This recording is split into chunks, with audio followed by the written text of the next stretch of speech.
episodio en Conectados con Nuestro Ser, desde el Centro de Familia Vido, obra de la Congregación Mariana.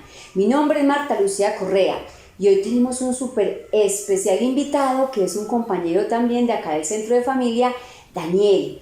Y vamos a hablar de un tema muy interesante que es el propósito de vida. Daniel, bienvenido. Muchas gracias, Marta Lucía, y un saludo especial a todos quienes nos ven o nos escuchan. Estoy muy contento de estar acá y qué buen tema el que les traigo. Claro, muy bien, Dani. ¿Por qué es tan importante tener un propósito en la vida? Contanos. Bueno, resulta y sucede que, digamos que estamos haciendo este podcast en respuesta a una problemática que está muy difundida y es la pérdida del sentido y del propósito de vida. Ojo, que el día de hoy no vamos a hablar tanto del proyecto de vida, es decir, de los planes que tuviésemos que tener y las metas que alcanzar en la vida. Vamos a hablar principalmente del sentir, del contemplar, del poderse conectar con la vida, desde lo que yo encuentro que le da plenitud, felicidad a esos momentos que yo tengo. Entonces, es importante tener un propósito porque, digamos que nos vamos a parar el día de hoy en una definición de vida que es bastante simple, pero que sienta las bases para poder hacer una construcción muy interesante. Y esta definición de vida quiere decir un conglomerado de tiempo y energía. ¿Vale? Muy bien, y explícanos qué es conglomerado de tiempo y de vida. Resulta que es una oportunidad. Resulta que estar vivo es una oportunidad. Entonces yo cuento con dos cosas, con tiempo y con energía. Y es mi labor determinar qué voy a hacer con él. Entonces a esto hace referencia el propósito de vida. Resulta que muchas veces nos enfrentamos a la vida pensando en que se trata como de un sentido o un propósito determinístico, es decir, el sentido de una silla, por ejemplo, o el sentido de cualquier otro objeto, pues tiene un sentido muy limitado, muy determinístico. La vida no se trata de eso, la vida tiene un sentido y un propósito como si se tratase de una hoja en blanco, es decir, de por sí no tiene sentido, ¿cierto? Sino que es un ejercicio creativo. Es decir, estar vivo es, yo tengo la oportunidad de hacer un ejercicio creativo con el tiempo y la energía que me es dado. Ojo que no todo el tiempo y toda la energía de todas las personas, digamos que no la reparten en igual medida. No, algunos podemos tener más tiempo, más energía que otros, pero sigue siendo una oportunidad para hacer creación, construcción. Entonces, eso es a lo que primero vamos a hacerle mucha referencia, mucho énfasis. El propósito tiene que ver con la construcción, con la creación. Porque yo he escuchado mucho algo, y Martica, tú me ayudas, si también lo has escuchado, que dicen, estoy buscando a ver si encuentro mi propósito en la vida, ¿cierto? Pero entonces como buscándolo en el exterior, como yendo hacia afuera, a ver si lo encontramos. ¿Lo has escuchado tú también? En consulta todo el tiempo. Y estamos siempre mirando todo lo externo, pero no nos miramos a nosotros mismos. Mira el ejemplo que pones tan hermoso sobre la hoja, esa hoja en blanco, ¿qué vamos a escribir en esa hoja en blanco? ¿Tanto qué hay para hacer en esa hoja en blanco? Por supuesto que sí. Entonces es preguntarnos más por la parte interna, ¿cierto? Preguntarnos por un qué, por un cómo. ¿Qué? Entonces eso es lo que le invitamos a que nuestros videntes o nuestros oyentes se pregunten en este momento. ¿Qué es lo que a mí me mueve, que me moviliza en la vida, que me motiva y cómo? ¿Sí? ¿Cómo voy a vivir ese propósito que estoy encontrando?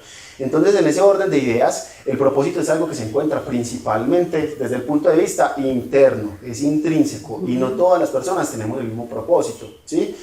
Ojo, jamás podemos confundir el propósito con lo que nos dicen que deberíamos ser, ¿cierto? Entonces, aquí, digamos que podemos entrar en conflicto un poquito con lo que es el propósito preconcebido de la vida. Entonces, los primeros que en eso nos van a ayudar a reconocer de pronto nuestro propósito de vida es la familia, ¿cierto? La familia tiene muchas expectativas con respecto a lo que debiese ser nuestro propósito de vida y es la primera impresión que debemos empezar a transformar. Digamos que la familia tiene un montón de expectativas, son esas las que verdaderamente me llenan y posteriormente me voy preguntando por también las de los amigos, también las de los pares, por las de las figuras de autoridad, los jefes, en fin, y entonces ir transformando todo esto. Yo quisiera entonces también que habláramos de que para tener un propósito hay que tener una sensibilidad, ¿cierto? Y la sensibilidad quiere decir el poder sentir, el poder contemplar. Sí, muy bien, Daniel, pero antes de continuar con esa parte, yo quisiera como que explicaras un poquitico más a profundidad cuando hablaste de las expectativas que tiene la familia, porque las personas normalmente en consulta dicen, no, lo que pasa es que la expectativa de mi padre y mi madre era esta y esta, y no lo logré, entonces no lo encuentro, no sé qué más hacer. Hay que tan rico que nos profundizaras un poquitico.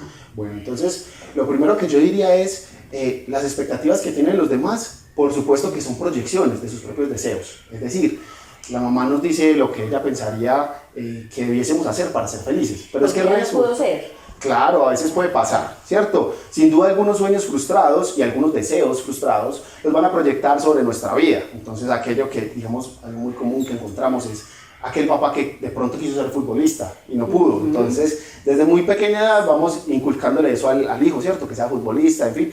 Y muchas veces no nos damos cuenta que el hijo ni siquiera quiere ser futbolista, que su propósito de vida no va encaminado por ese sentido, por ese quehacer. Entonces ese es como el llamado, a que yo voy creciendo y me voy dando cuenta que mi llamado, mi vocación, mi propósito, es decir, ese qué y ese cómo, no siempre son el que me están diciendo que debería ser. Y no depender tanto del que dirán, de qué dirán los demás, de qué van a pensar, de qué van a opinar luego de que no pude ser lo que ellos querían. Como decíamos ahorita, adentro, ¿qué me apasiona? ¿Qué es lo que yo realmente quiero? Eso es lo que te estoy comprendiendo. ¿Estamos de acuerdo? Por supuesto que sí, por supuesto que sí. Y es que resulta y sucede que eso es muy importante trabajarlo, porque no siempre las expectativas de los demás me van a hacer feliz, ¿cierto? O sea, yo los puedo tomar como un, digamos, mapa inicial, no hay nada de malo en ello, pero posteriormente yo tengo que irme encontrando.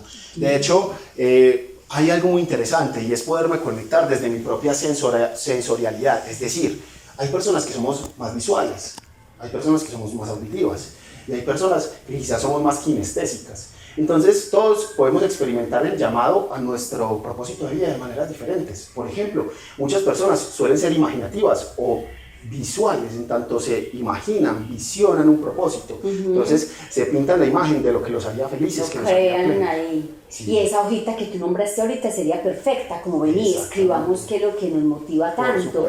Dijiste ahora sentido de vida y hay un libro muy lindo, de pronto tú lo has leído, de Víctor Frank. Claro que sí, El hombre en busca de sentido, es el libro que te refieres y es fenomenal, ¿cierto? Y menciona algo muy interesante, ¿cierto? Menciona muchísimas cosas muy interesantes que ya voy a abordarlas, pero me gustaría entonces invitarlos a que identifiquemos. Nosotros estamos teniendo una visión, ¿cierto? Acerca de nuestro propósito de vida o estamos teniendo un llamado. Obviamente no es un llamado externo, sino interno. Es decir, una voz que nos dice, es por aquí el camino. ¿Sí, Marta o Daniel? Es por aquí el camino. Y también lo podemos experimentar como simplemente una sensación corporal, una motivación. Entonces es hacerle caso y darle un lugar a eso que sentimos, porque no está en el exterior, nuevamente está en el interior. Mira, ahora que tocas el tema de Víctor Frank, entonces resulta que tenemos una misconcepción que nos hace perder nuestro propósito de la vida, y es que creemos que lo vamos a encontrar a través de lo que nos gusta, y no siempre es el caso. Resulta que buscar el propósito en la vida tiene que ver con el asumir responsabilidades, el buscar lo que es significativo para mí, y eso de hecho puede ir en contraposición a lo que es placentero, lo que son los gustos, porque sin duda alguna el hecho de yo querer construir implica esfuerzo, implica dedicación, disciplina, energía, y que implica muchas veces, claro, renuncias, sacrificios, y incluso Víctor Frank lo llamaría, implica sufrimiento, ¿cierto? Implica sufrimiento. Y Víctor Frank tiene una frase muy hermosa en donde dice que el sufrimiento deja de serlo cuando encuentra sentido, ¿sí? Y ese sería el llamado. Entonces, no siempre nuestro propósito de vida va a ser un camino fácil y dado, y entonces lo que a mí me gusta. Resulta que no es necesariamente lo que a mí me gusta, sino lo que a mí me mueve, me moviliza. La pasión. Claro, la pasión. Y tiene que ver con la sensibilidad, lo que yo mencionaba ahorita, es poder contemplar lo que hay nuclear en mi ser, es decir, lo que yo tengo de verdad por dentro. Eso es distinto a un momento de placer, o un momento de gusto, o un momento agradable o cómodo. Digamos que podemos poner ejemplos muy sencillos. Pensemos en que para muchas personas su propósito de vida puede ser el cuidado de la familia. Auténticamente ese puede ser su propósito de vida. Y resulta que si evaluamos el cuidado de la familia, podemos darnos cuenta que no es un propósito que implique comodidad, por el contrario. Por el contrario, imagínate, desgaste, cansancio, agotamiento, que hay que buscar quien no cuida el cuidador, porque eso es otra ayuda que se necesita. Claro que sí. Entonces, mira qué interesante. Como dice Frank, claro, mucho sufrimiento en algunos puntos, pero en cierta medida deja de serlo en tanto adquiere significación, es decir, adquiere sentido. Tú lo ves y lo reconoces en esos momentos reflexivos en que estás a solas y dices, esto tiene sentido, esto vale la pena. Y así con cada una de las responsabilidades que tú vas teniendo en la vida. A mí me gusta traer a colación un psicólogo que se llama Jordan Peterson, es un psicólogo canadiense muy afamado. Y resulta que él trabaja esto mismo, trabaja la responsabilidad en tanto el sentido de vida. Es decir, él dice, para tú adquirir sentido en tu vida necesitas adquirir o hacerte cargo, asumir responsabilidades. ¿Por qué? Porque solamente aquellas cosas que tienen el peso de ser una responsabilidad, pues son sí, verdaderamente significativas, tienen de verdad un sentido y un propósito.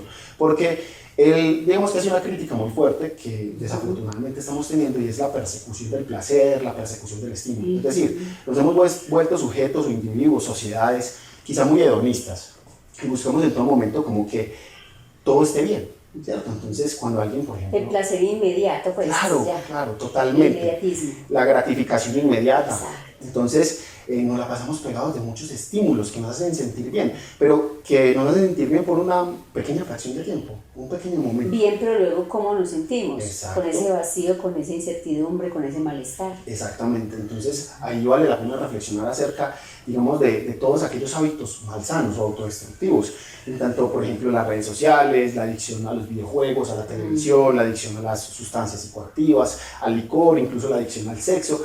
Son muchísimas adicciones que nos desconectan de nuestro propósito de vida, porque lo que hacen es perseguir el placer y no perseguir lo que es constructivo y significativo para una vida.